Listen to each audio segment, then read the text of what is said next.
अस्सलामुअलैकुम, आप देख रहे हैं ANY न्यूज नेटवर्क। मैं हूं मोहम्मद एहसन।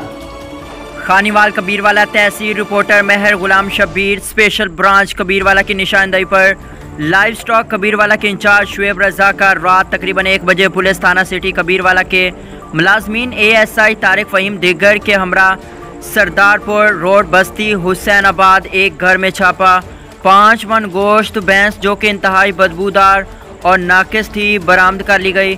मुलजिम अदनान मौके से फरार, गोश्त को तलब कर दिया गया। मकामी पुलिस ने मुलजमान के खिलाफ कार्रवाई शुरू कर दी। नाकिस व मुज़र सेहत गोश्त फरोख्त करने वालों के खिलाफ कार्रवाई का सिलसिला जारी रहेगा। इस सिलसिले में आवाम हमारा साथ दे और मज़ीद मुलजमान की निशानदही करें, हम कार्रवाई करेंगे। शुएब रजा का मीडिया को बयान।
बुलेटिन में फिल वक्त इतना। मजीद देखते रहिए ANY न्यूज नेटवर्क।